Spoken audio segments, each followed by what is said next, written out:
আল্লাহ তাআলা রহমতের নবীকে মেরাজের দাওয়াত দিলেন। আল্লাহ তাআলা অনেকে এই ১৫০০ বছর পর্যন্ত এখনো মানতে পারে না নবীজির মেরাজটা কেমনে হলো। আবু জাহিলও মানে নাই।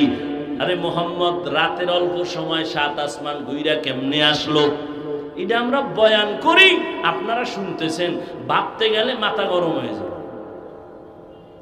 আধা ঘন্টা ভাইবেন তো, এখান থেকে ৫০০ বছরের দূরত্ব প্রথম আসমান, এগুলো রাতের সামান্য সময় কেমনে সম্ভব? ভাবলে দেখবেন মাথা গরম হয়ে যাবে।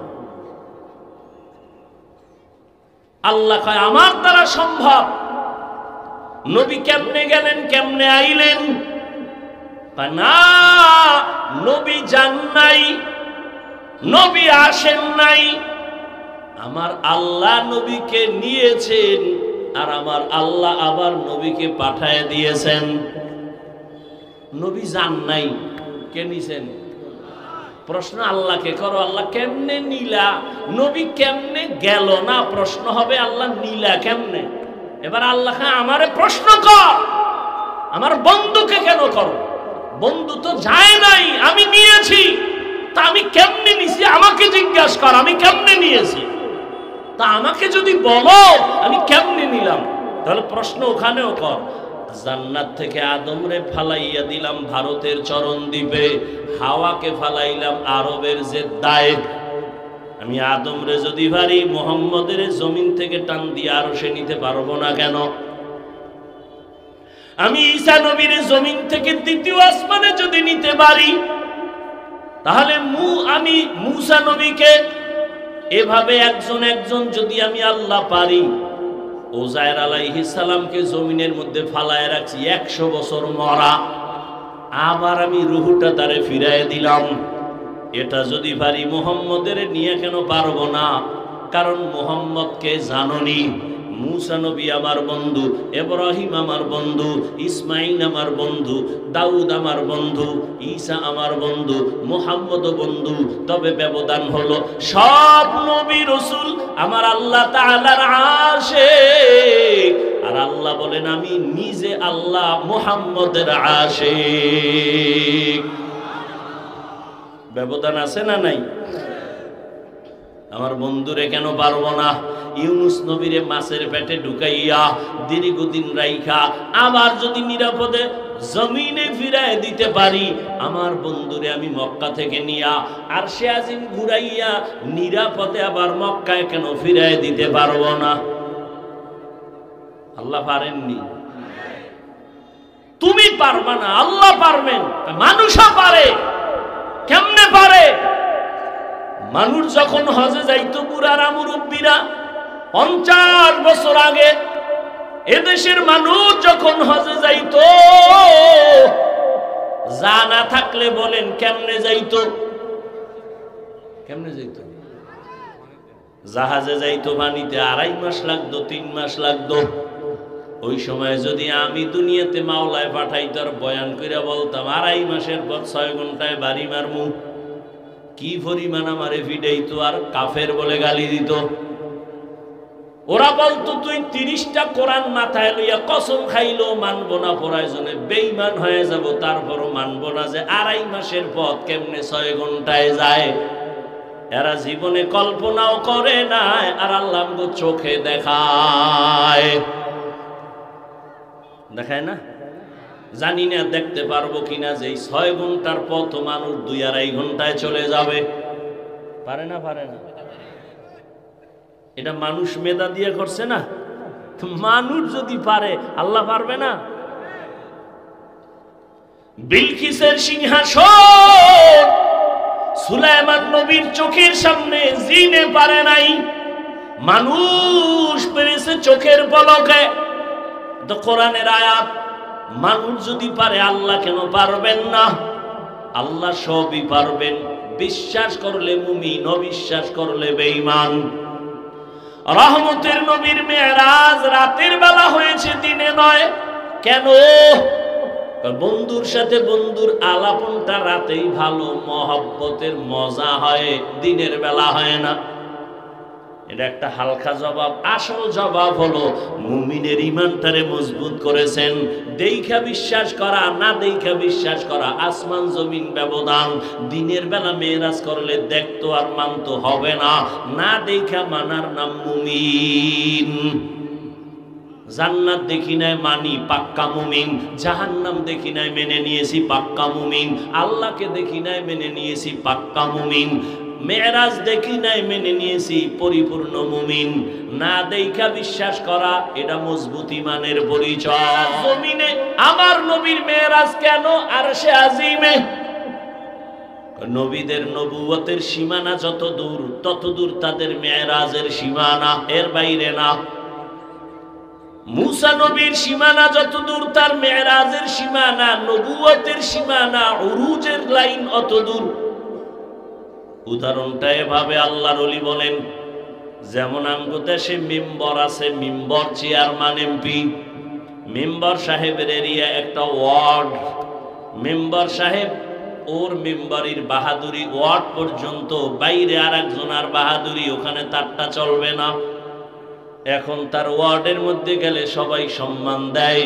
তার এরিয়া যতটুকু, চেয়ারম্যানের এরিয়া আরো বড়, ইউনিয়ন ব্যাপী। তিনি ইউনিয়নের মধ্যে ঘুরে আর খবর নেয়।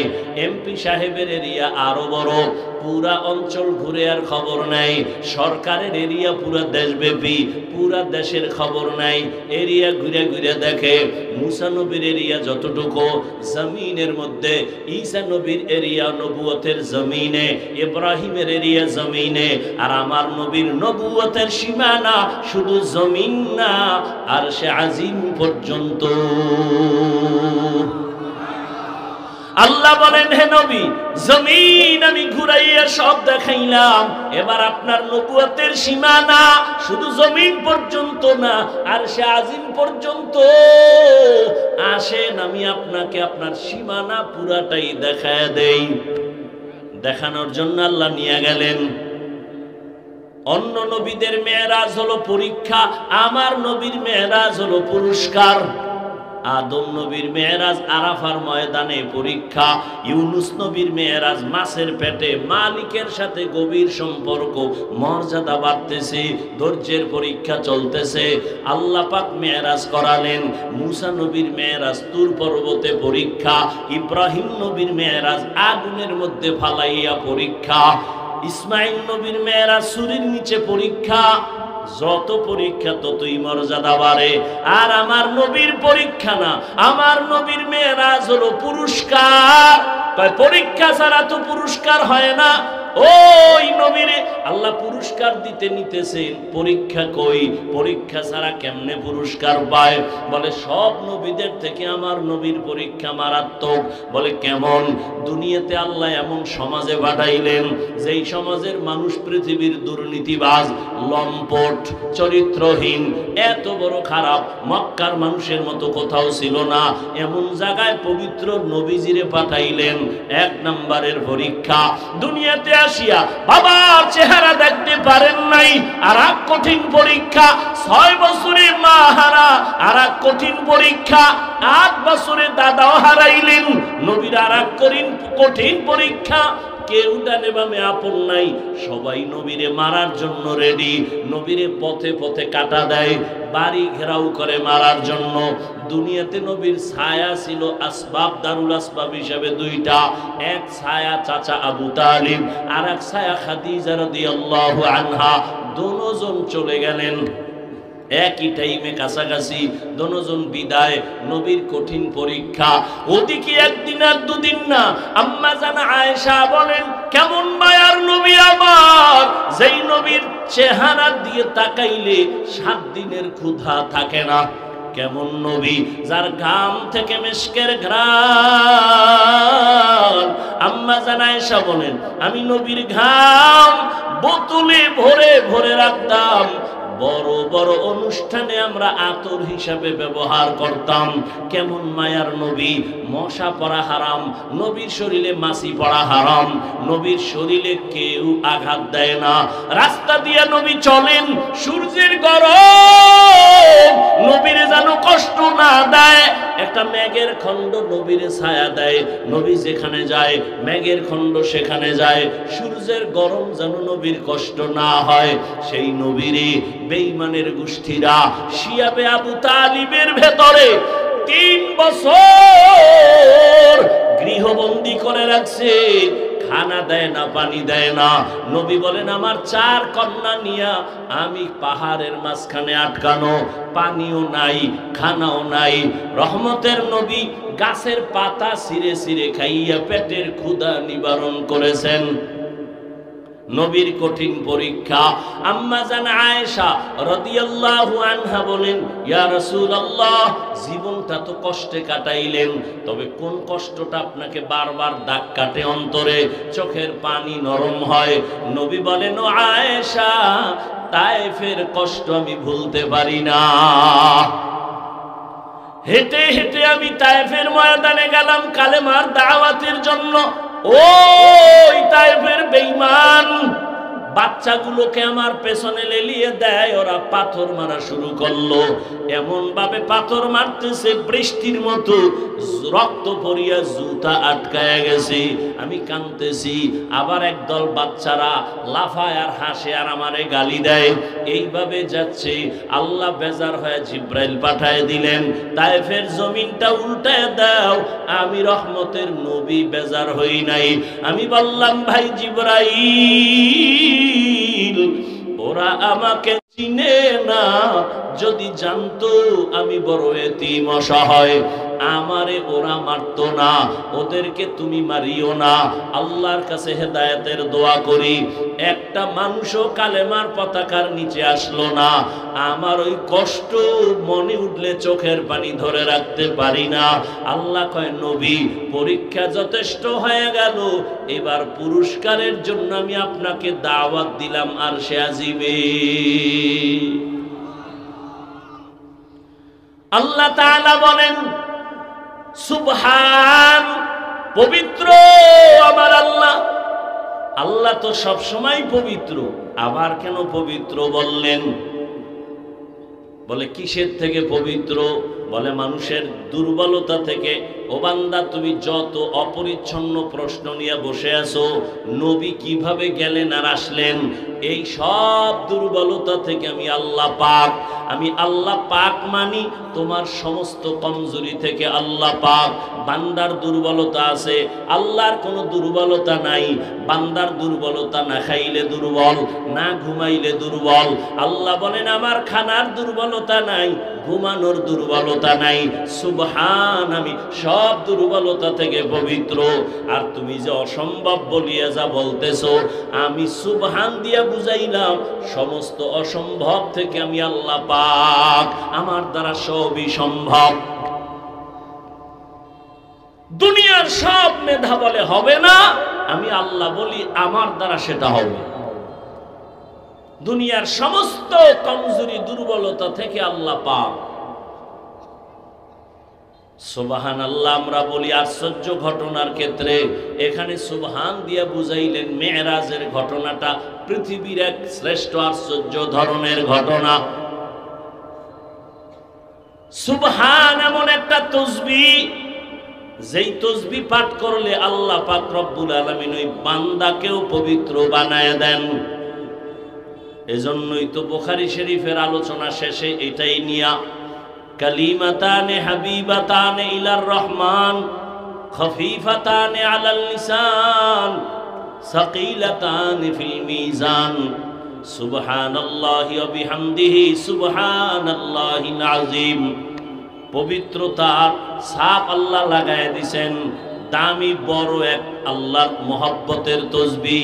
নামাজে যখন দাঁড়াই, ওরে মেরাজে যাওয়ার আগে সুবহানের তসবিহ দিয়া বান্দাকে শিখাইলেন। তোমার মেরাজ নামাজে যখন দাঁড়াও সুবহানের তসবিহ দিয়া দাঁড়াও। সুবহানাকা আল্লাহুম্মা ওয়া বিহামদিকা ওয়া তাবারাকা ইসমুকা ওয়া তাআলা জাদ্দুকা ওয়া লা ইলাহা গায়রুক। আল্লাহ তাআলা রহমতের নবীকে মেরাজের দাওয়াত দিলেন। আল্লাহ তাআলা অনেকে এই ১৫০০ বছর পর্যন্ত এখনো মানতে পারে না নবীজির মেরাজটা কেমনে হলো। আবু জাহিলও মানে নাই। আরে মোহাম্মদ রাতের অল্প সময় ৭ আসমান ঘুইরা কেমনে আসলো? এটা আমরা বয়ান করি, আপনারা শুনতেছেন, ভাবতে গেলে মাথা গরম হয়ে যায়। আধা ঘন্টা ভাইবেন তো, এখান থেকে ৫০০ বছরের দূরত্ব প্রথম আসমান, এগুলো রাতের সামান্য সময় কেমনে সম্ভব? ভাবলে দেখবেন মাথা গরম হয়ে যাবে। আল্লাহ কয় আমার দ্বারা সম্ভব। নবী কেমনে গেলেন, কেমনে আইলেন? না, নবী যান নাই, নবী আসেন নাই, আমার আল্লাহ নবীকে নিয়েছেন, আর আমার আল্লাহ আবার নবীকে পাঠায় দিয়েছেন। নবী যান নাই, কে নিছেন? প্রশ্ন আল্লাহকে করো, আল্লাহ কেমনে নিলা? নবী কেমনে গেল না, প্রশ্ন হবে আল্লাহ নিলা কেমনে? এবার আল্লাহ আমারে প্রশ্ন কর, আমার বন্ধুকে কেন করো? বন্ধু তো যায় নাই, আমি নিয়েছি, তা আমি কেমনে নিছি আমাকে জিজ্ঞাসা কর, আমি কেমনে নিয়েছি তা আমাকে যদি বলো আমি কেমনে নিলাম, তাহলে প্রশ্ন ওখানেও কর। জান্নাত থেকে আদমরে ফালাইয়া দিলাম ভারতের চরণ দ্বীপে, হাওয়াকে ফালাইলাম আরবের জেদ্দায়। আমি আদমরে যদি পারি মুহাম্মদের জমিন থেকে টান দিয়ে আরো সে নিতে পারবো না কেন? আমি ঈসা নবীর জমিন থেকে দ্বিতীয় আসমানে যদি নিতে পারি, তাহলে আমি মূসা নবীকে এভাবে একজন একজন যদি আমি আল্লাহ পারি, উযায়ের আলাইহিস সালামকে জমিনের মধ্যে ফালায় রাখছি ১০০ বছর মরা, আবার আমি রূহটা তারে ফিরায় দিলাম, এটা যদি পারি মুহাম্মদের নিয়ে কেন পারবো না? কারণ মুহাম্মদকে জাননি। মূসা নবী আমার বন্ধু, ইব্রাহিম আমার বন্ধু, ইসমাইল আমার বন্ধু, দাউদ আমার বন্ধু, ঈসা আমার বন্ধু, মুহাম্মদও বন্ধু। তবে ব্যবধান হলো সব নবী রাসূল আমার আল্লাহ তাআলার আশিক, আর আল্লাহ বলেন আমি নিজে আল্লাহ মুহাম্মদের আশিক। ব্যবধান আছে না নাই? আমার বন্ধুরে কেন পারবো না? ইউনুস নবীরে মাছের পেটে ঢুকাইয়া দীর্ঘদিন রাইখা আবার যদি নিরাপদে জমিনে ফিরায় দিতে পারি, আমার বন্ধুরে আমি মক্কা থেকে নিয়া আর সে আজিম ঘুরাইয়া নিরাপদে আবার মক্কায় কেন ফিরায় দিতে পারবো না? আল্লাহ পারেননি? তুমি পারবা না, আল্লাহ পারবেন। মানুষও পারে। কেমনে পারে? মানুষ যখন হজে যাইতো, বুড়ারা মুরব্বীরা ৫০ বছর আগে এদেশের মানুষ যখন হজে যাইতো,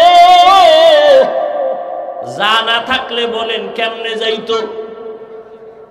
কেমনে যাইতো?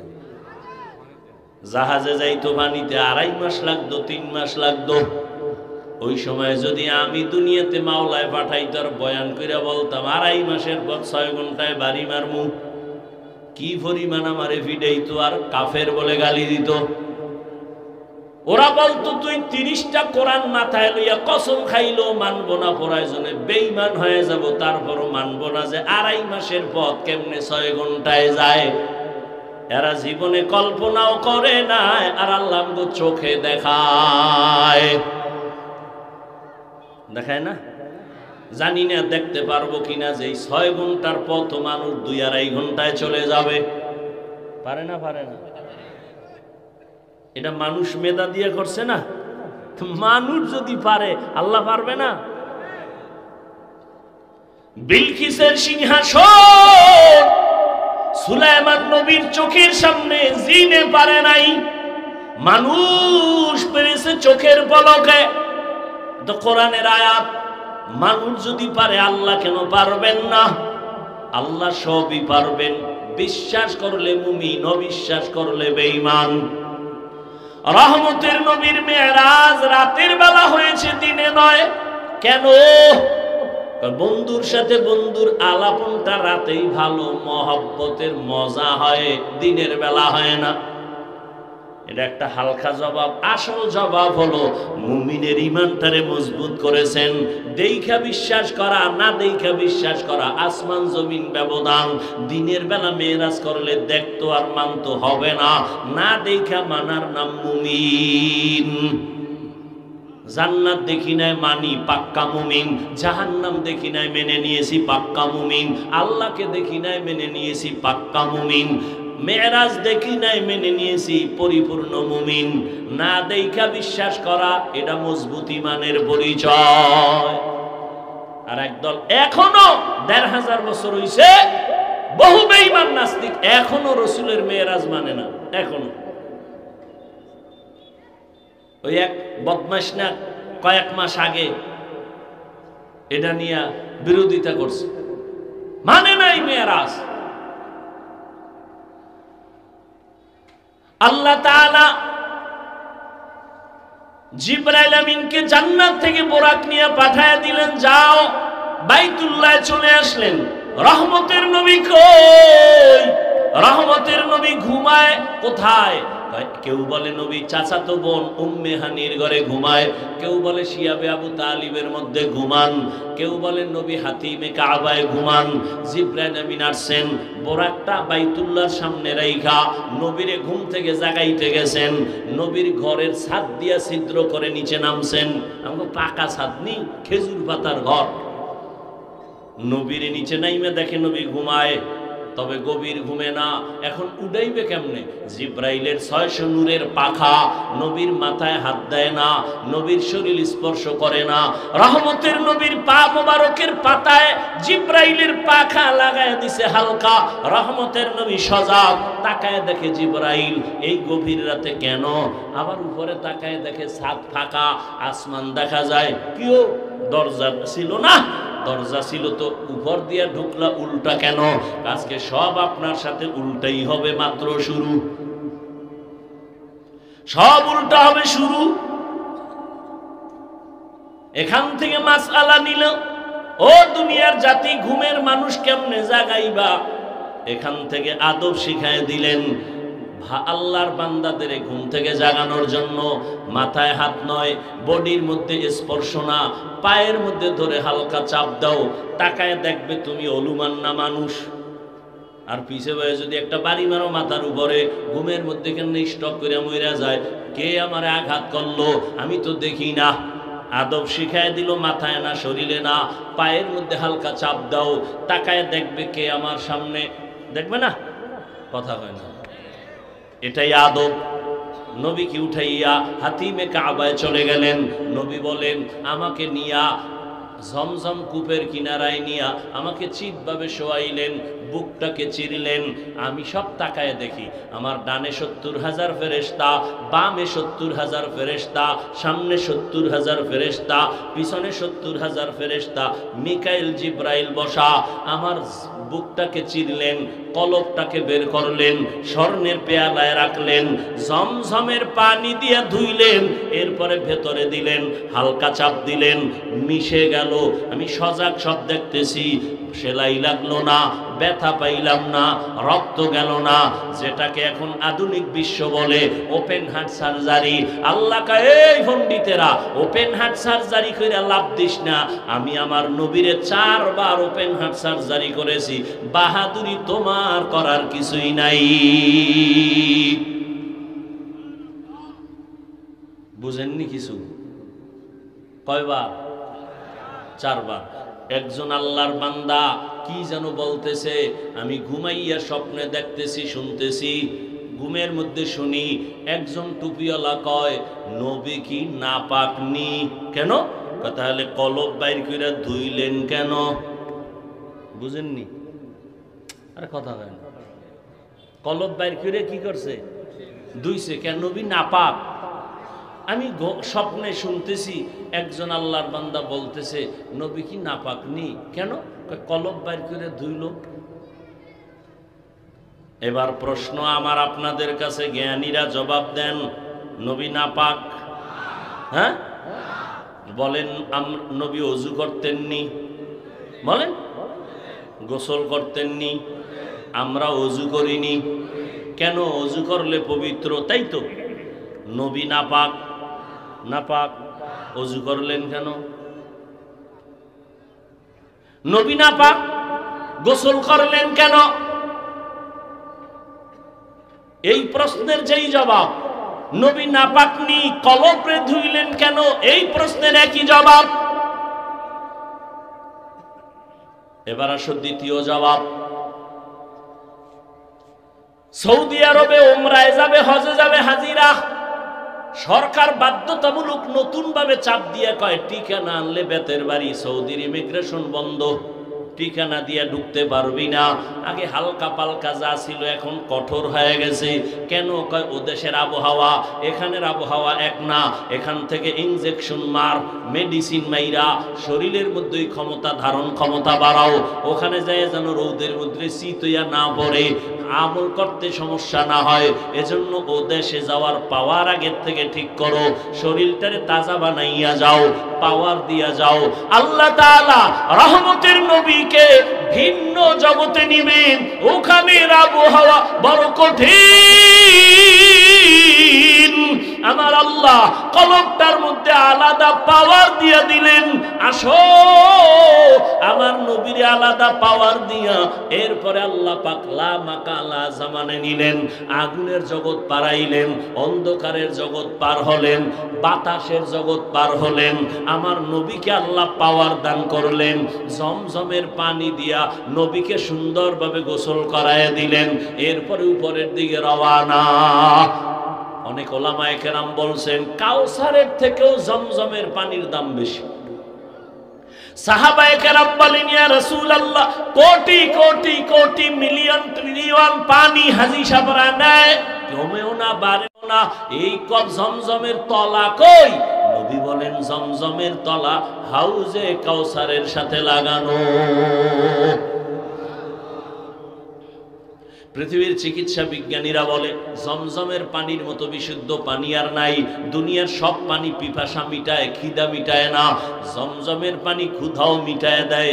যত পেটে ক্ষুধা থাক, 5 প্লেট খাইতে পারবেন, 1 গ্লাস জমজমের পানি পান করেন, পিপাসাও নাই, ক্ষুধাও নাই। শুধু তাই না, জমজমের পানি রোগের জন্য মহা ঔষধ, মহা ঔষধ। নবী বলেন এবার আমারে উযু করাইলো, আমি জমজমের পানি দিয়ে উযু বানাইলাম, 2 রাকাত নামাজ পড়লাম।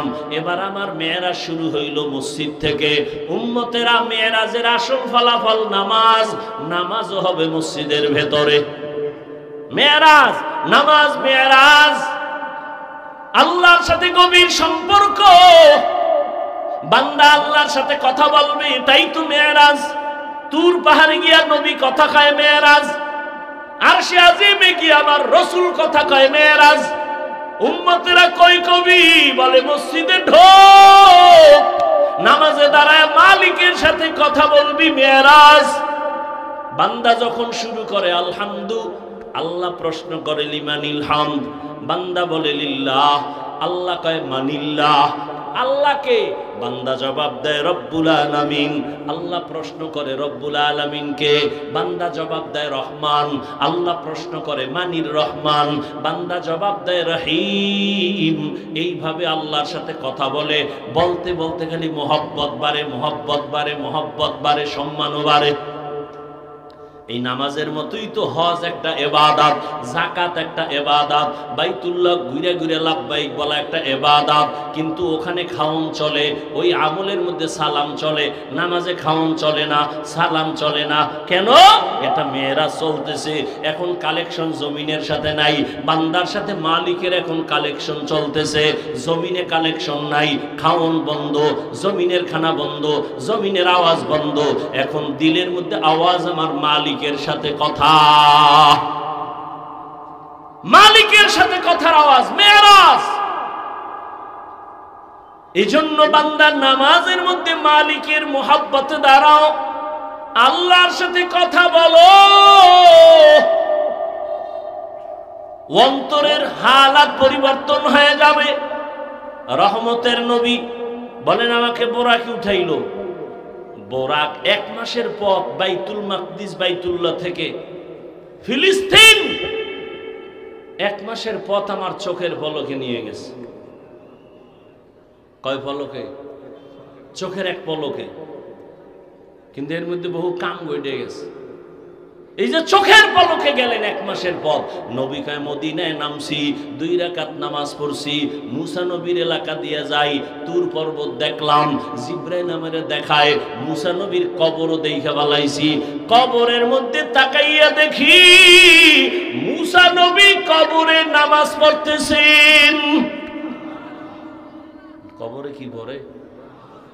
আর এক ভেজাল।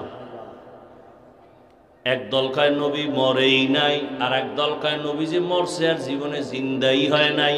তারপর নামাজ কেমনে পড়ে? এলায় কিলাকিলি, ধর্ম নিয়ে এই পরিমাণ কিলাকিলি। সব পণ্ডিত তো কিলাকিলি হইব না তো কি হইব? সব পণ্ডিত।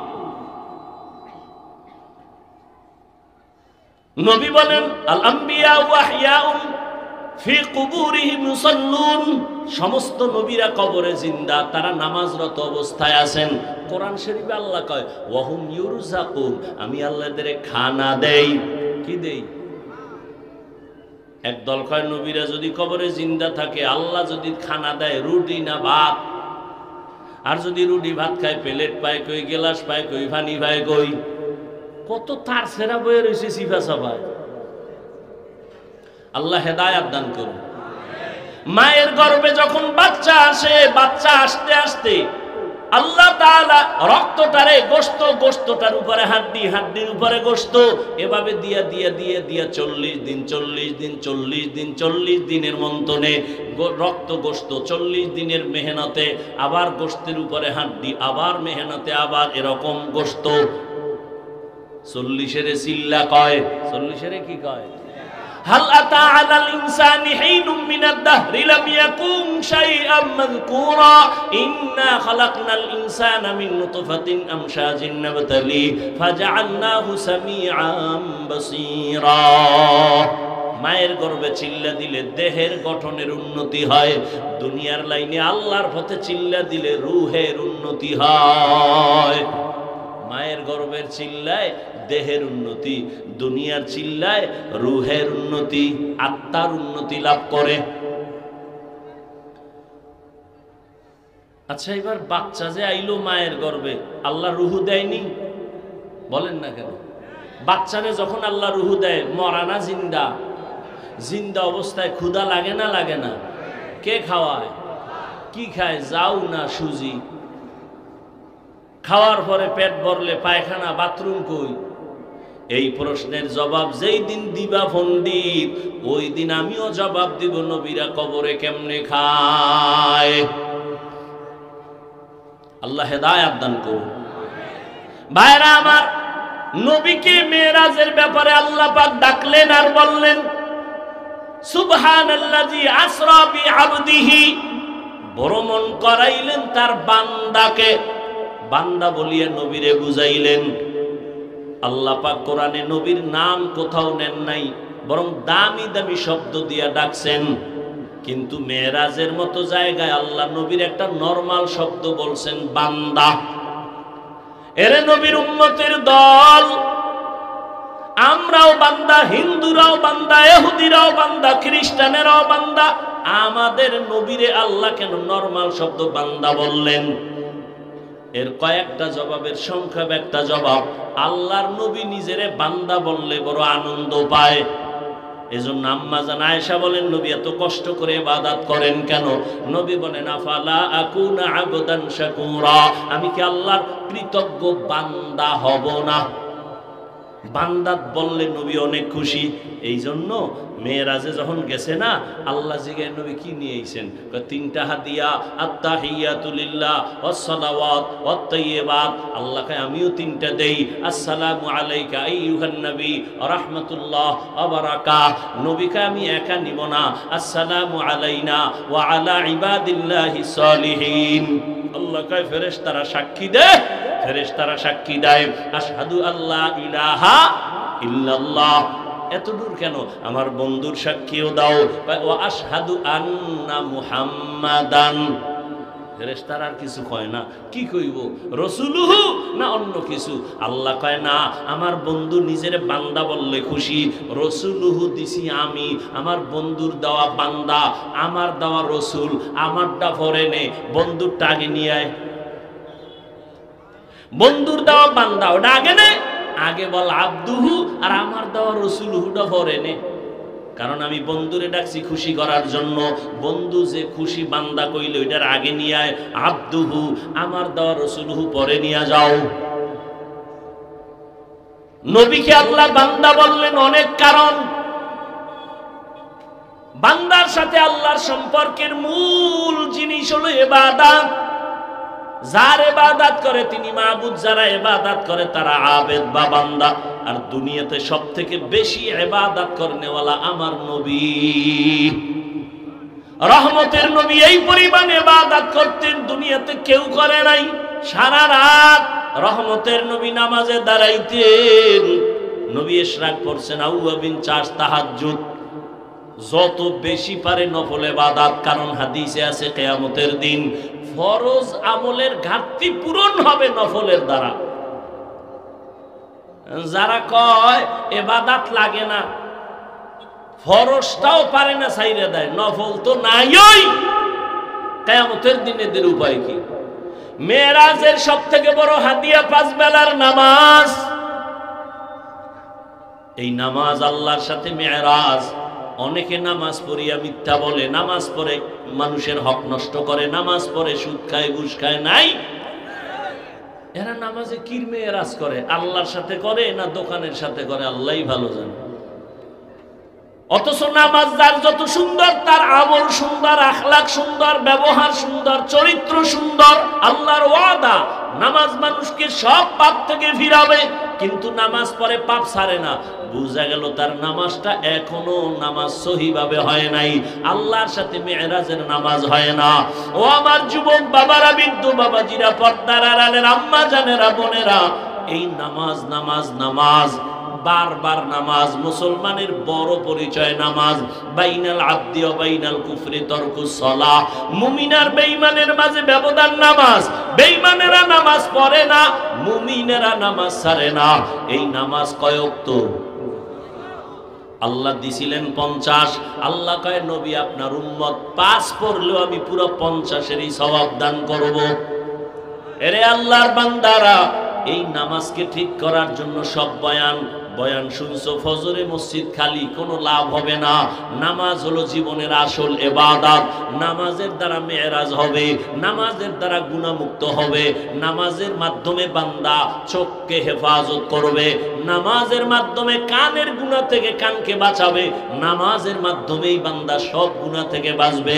জবানকে হেফাজত করবে নামাজের দ্বারা, নামাজের আমলের মাধ্যমে বান্দা অন্তরকে কন্ট্রোল করবে। যদি না হয়, একজন খাঁটি আল্লাহ ওয়ালার নেক নজর নিয়া, ও যুবক, আমি কিন্তু এই কথা বলি না আমার মতো টুপি লাগাও, দাড়ি বড় করে বড় হুজুর হও, একবারও বলি নাই। বরং আমি বলি স্কুলে পড়ো, কলেজে পড়ো, চাকরি করো, ব্যবসা করো, কোনো বাধা নাই। তবে মোহাব্বত নিয়ে নামাজ পড়ো, আল্লাহর হুকুম মানো, নবীর তরিকায় চলো, মা বাবার দোয়া নাও, শিক্ষকের দোয়া নাও, ওলামায়ে কেরামের দোয়া নিয়ে চলো। এরে যুবক বাবারা, তোমার মতো যুবক জেনারেল লাইনে থাকিয়াও স্কুলে পড়ে, কলেজে পড়ে, চাকরি করে, ব্যবসা করে, 5 বেলার নামাজি আসেনি? বলো তুমি কেন পারবা না? তোমাকে তো আমি বলি না মাদ্রাসায় যাও, তাবলিগে যাও, আমি বলি তুমি স্কুলে পড়ো, কলেজে পড়ো। তোমার মতো যুবক যদি স্কুলে পড়িয়া নামাজ পড়ে, বলো তুমি কেন পারবা না? তোমার মতো যুবক যদি রাস্তায় গাড়ি চালায় নামাজ পড়ে, তুমি কেন পারবা না? তোমার মতো যুবক যদি র্যাব, আর্মি, পুলিশ, বিডিআর এর চাকরি করে নামাজ পড়ে, তুমি কেন পারবা না? এখনো সময় আছে, তওবা করে নাও। মা বাবার দোয়া নিয়ে আগাও, শিক্ষকের সাথে বেয়াদবি না করে দোয়া নাও, আলেমের পরামর্শ নিয়া নবীর তরিকা মেনে চলো, দেখবা তোমার জীবন ধন্য হবে। মা বাবারা, সন্তানের দোয়া জীবনে বড় আসল। এরে মা, পর্দার আড়ালের মা, আপনার মতো কত মা এখনো আছে বেপর্দায় চলে না, মোবাইলে সময় নষ্ট করে না, নামাজ ছাড়ে না, সন্তানগুলো আদর্শওয়ালা বানানোর মেহনত করে। আপনারা কেন পারেন না? একটা সন্তান আল্লাহর মোহাব্বত নিয়ে আদর্শবান ডাক্তার বানাবেন, নামাজিওয়ালা আদর্শবান ইঞ্জিনিয়ার বানাবেন, নামাজ পড়নেওয়ালা আদর্শবান প্রফেসর বানাবেন, জীবনটা ধন্য হবে। আপনার সন্তানের কারণে আপনারও কবরে শান্তি আসবে। এখন থেকে তওবা করেন। আপনার মতো কত মা বেপরদায় চলে না, মোবাইলে সময় নষ্ট করে না, আপনারা কেন পারবেন না? আল্লাহর কাছে তওবা করেন, আর বেপরদায় চলবেন না, নামাজ ছাড়বেন না, আর মোবাইলে সময় নষ্ট করবেন না। মা সন্তানটাকে আদর্শওয়ালা বানায় যাবেন। ও যুবক বাবা, এখন থেকে তওবা করো।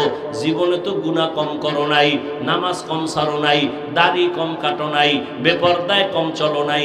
রহমতের নবীর আদর্শ নিয়া, মা বাবার দোয়া, শিক্ষকের দোয়া, উলামায়ে কেরামের দোয়া নিয়া 5 বেলার নামাজ পড়বা, আর নামাজ ছাড়বা না, আর বেপরদায় চলবা না, আর দাড়ি কাটবা না।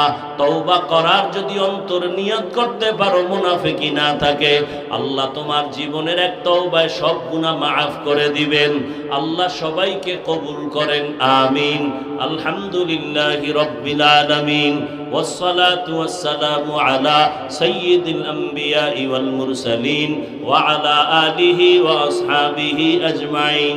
يا أرحم الراحمين، يا أرحم الراحمين، يا أرحم الراحمين. رب ارحمهما كما ربياني صغيرا. اللهم إنك عفو كريم تحب العفو فاعف عنا. اللهم إنا نسألك رضاك والجنة ونعوذ بك من سخطك والنار. ইয়া আল্লাহ, মাহফিল কবুল করে নেন, আয়োজনকারী সহযোগিতাকারীদের কবুল করে নেন, যুব সমাজকে দ্বীনের খাদেম বানায়া দেন।